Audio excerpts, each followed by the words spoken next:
샬롬, 평안하십니까? 요한복음 15장 12절 말씀입니다. 내 계명은 곧 내가 너희를 사랑한 것 같이 너희도 서로 사랑하라 하는 이것이니라.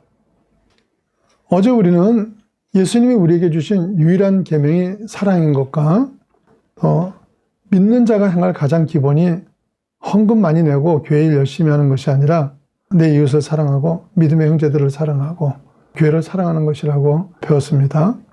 다 알고 있는 말씀이고 당연히 그렇게 살아야 한다고 생각을 하면서도 많은 사람들이 그렇지 못합니다.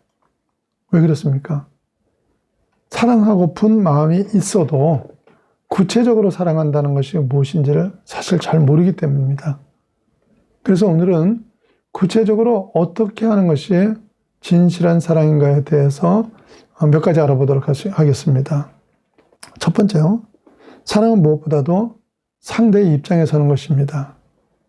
사랑은 입장을 바꿔보는 데서부터 출발을 합니다. 소설가 이청춘 씨의 장편소설 당신들의 천국에 보면요. 소록도에 얽힌 이야기들이 나옵니다. 5.16 직후에 현역 대령인 조백현 대령이 나한자 집단 거주지에 신임 원장으로 부임을 합니다.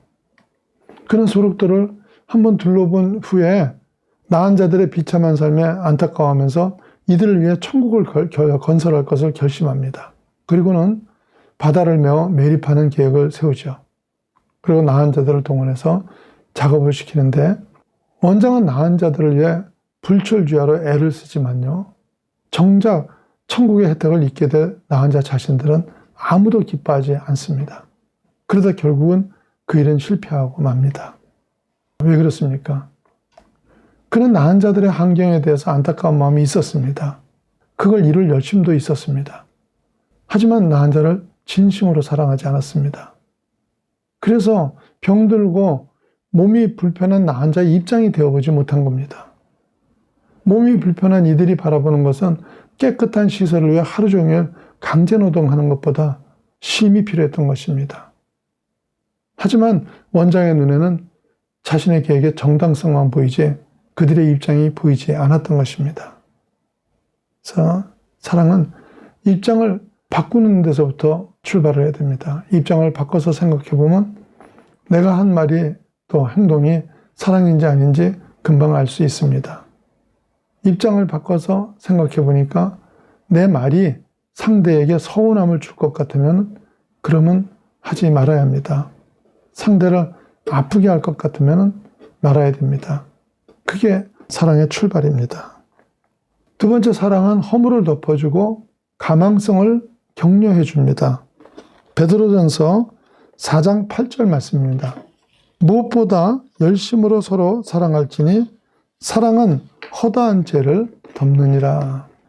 인생은 만남의 연속인데요. 좋은 만남은 우리의 가망성을 키워줍니다. 인정해주고 어떤 사람인지를 깨닫게 해줍니다. 반대로 나쁜 만남은 우리의 가능성을 과소평가하고 꿈을 묵살하는 거예요. 그래서 마크 트웨인이 말하기를 당신의 꿈을 보잘것없이 만드는 사람을 멀리하라. 소인배들은 언제나 그렇게 한다. 반대로 위대한 사람들은 당신 역시도 위대할 수 있음을 느끼게 해준다. 이렇게 말씀했어요. 이렇게 얘기를 했죠. 근데 누가 가장 이렇게 해주십니까? 예수님이죠. 예수님 앞에 나오면 행복한 이유가 뭔지 아세요? 예수님은 항상 나의 좋은 면, 가망성을 보고 격려하시기 때문입니다. 시몬 베드로를 보시는 예수님의 눈이 어떻습니까? 지금은 호들갑스럽고 요동을 하는 베드로입니다. 그런 베드로를 예수님은 반석이라고 부르시면서 그의 가망성을 보십니다. 그런 주님의 기대대로 베드로는 교회의 반석이 되죠. 사랑하는 사람이 잘 되기를 바라시면 지적보다는 칭찬하는 사람이 되십시오. 항상 문제만 들고 나오는 사람보다는 아름다운 것을 보고 격려하는 사람이 되십시오. 어떤 분이 아들이 공부를 너무 못하는 거예요. 하루는 성적표를 받았는데 가가 모두 가에다가 한 과목만 양이에요. 이 아버지가 아들을 보고 뭐라고 했는지 아시죠? 얘야, 한 과목에 너무 집중해서 공부하지 말아라 이러더래요. 저는요, 그분의 자녀가 틀림없이 좋은 인생, 행복한 인생을 살 거라고 생각합니다. 사람을 성장시키는 가장 분명한 도구는 격려입니다. 지적을 통해서 자라는 사람은 거의 없습니다. 여러분이 어떤 사람을 지적해 보세요. 네, 감사합니다. 내일부터는 시정하겠습니다. 이런 사람은 없습니다. 그럴 수 있는 사람이라면 이미 우리의 충고 대상이 아니죠. 내 눈이 아니라 예수님의 눈으로 나를, 내 자녀를, 내 배우자를 보고 칭찬하고 격려하는 사람이 되십시오. 그게 사랑의 능력입니다. 또 사랑은 세 번째로 예의를 갖추는 것입니다. 고린도전서 13장 5절 말씀입니다. 무례에 행하지 아니하며 자기의 유익을 구하지 아니하며 성내지 아니하며 악한 것을 생각하지 아니하며. 누군가를 돕거나 누군가의 필요를 채워줄 때 그 행위가 무례하다면 상대가 어떻게 받아들이겠습니까? 사랑할수록 가까울수록 예의를 지키는 것이 사랑하는 사람에 대한 마땅한 태도입니다. 요한복음 21장에 보시면 베드로와 그 일행이 고기를 잡을 때 예수님이 나타나시고 배에 고기가 그물을 들 수도 없을 정도로 많이 잡히자 요한이 예수님인 걸 눈치채고 말합니다. 21장 7절입니다. 예수께서 사랑하시는 그 제자가 베드로에게 이르되 주님이시라 하니 베드로가 벗고 있다가 주님이라 하는 말을 듣고 겉옷을 두른 후에 바다로 뛰어내리더라. 여러분요, 웃옷을 벗고 있던 베드로가 물에 뛰어들 것이면서도 그 옷을 입습니다. 이게 존중하는 마음이에요. 그래서 아내나 남편, 자녀들에게 함부로 대하지 마십시오. 사랑은 예의를 갖출 때 더 아름답게 완성이 되는 것입니다. 네 번째, 사랑은요, 대상의 문제가 아닙니다. 많은 분들이 내가 사랑하지 못하는 이유가 상대에게 문제가 있기 때문이라고 생각합니다. 부부간에 어려움이 있을 때 너무도 쉽게 내가 어쩌다 저 인간 만나서 내가 이렇게 고생을 하나 하고 사람의 문제로 돌리죠. 근데 그러다 보니까 내가 배울 것도 내가 바뀔 것도 없이 후회만 하게 되는 겁니다. 그게 아니죠. 사랑은 대상보다는 자신의 마음밭의 문제죠. 그래서 예수님을 한번 생각해 보십시오. 가룟 유다를 제한 예수님의 제자들은 자신의 생명을 바쳐가면서 예수님에 대한 사랑을 확증합니다. 반면에 가룟 유다는 그 제자들과 3년 이상 같은 말씀을 듣고 같은 밥을 먹고 지냈지만 은 30에 예수님을 팔아먹었습니다.